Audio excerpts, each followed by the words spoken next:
அப்போ ஒரு மனிதர் தன்னோட நிலைப்பாட்டு பண்ண அந்த மாதிரி எடுத்துக்கிட்டிங்க அப்படின்னா நிறைய நபர்கள் வந்து வித்தியாசமான கட்சிகளில் பயணம் செஞ்சுட்டு இப்போ தற்போது சேர்ந்துட்டு இருக்கிற தமிழறிவு மணியனை அவர்கள் கூட வாசன் கட்சியில் இப்போ இணைஞ்சிருக்காரு. ஆனால் அவர் முன்னாடி வேறு கட்சிகளுக்கு பயணத்தில் இருந்தவர் தான். இந்த மாதிரி நிறைய பேர்த்த நீங்கள் எடுத்துக்கிட்டீங்க அப்படின்னாலும் இப்போ நாஞ்சில் சம்பத் அவர்கள் எடுத்துக்கிட்டிங்கனாலும் அப்படி தான். அவர் பார்க்காத கட்சிகளே எனக்கு தெரிஞ்சு கிடையாதுன்னு எடுத்துக்கலாம். அந்த மாதிரி ஒரு எதிர்பார்ப்பை ஏற்படுத்துறதுக்கான வட்டார பேச்சுகள் அந்த அரசியல் நிகழ்வுகளில் இருக்கிறது யதார்த்தம் தானே? ஆமாம், நீங்கள் சொல்கிறது எல்லாமே சரி. நான் அதை குறையா சொல்லலை. அவர் இப்பொழுது வந்து தாவேகா கட்சியில் இருக்கிறாரு. அவர் தலைமை பொறுப்பு கொடுத்துருக்காங்க. தேர்தல் சம்பந்தமான பரப்புரை தலைமை பொறுப்பில் இருக்கிறாரு. அந்த தாவேக்கால பார்த்தீங்கன்னா முக்கியமான பொறுப்பில் ஒரு 4-5 பேர் இருக்காங்க. திரு புசி ஆனந்த் அவர்கள், ஆதவ் அர்ஜுன், இன்னும் ஒரு 2-3 பேர் இருக்காங்க. செங்கோட்டையன் அவர்கள் கூட ஆமாம், செங்கோட்டையன் அவரும் ஒரு முக்கியமான நபராக மாறிட்டார் தாவேக்கால.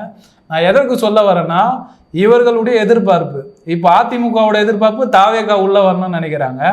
தாவேகாவோட எதிர்பார்ப்பு காங்கிரஸும் விசிகாவும் உள்ள வரணும்னு நினைக்கிறாங்க. இந்த எதிர்பார்ப்புகள் இருந்தாலும் இப்போ தாவேகாவை போய் கேட்டிங்கன்னா நாங்கள் அதிமுகவோட போக மாட்டோம், நாங்கள் தான் முதலமைச்சர் அப்படின்றாங்க. நாம் வந்து இந்த 3 முனை போட்டியில் வந்து தாவேகாவும் அதிமுகவும் சேர்றதுக்கு ஏன் அந்த மாதிரி நம்ம கருத்து கணிப்பு சொல்கிறோன்னா, நீங்கள் இங்கே இருக்கிற பெரிய கட்சிகள் என்று பார்த்தீங்கன்னா ஒரு 6 கட்சிகளை நம்ம பிரிக்கலாம்.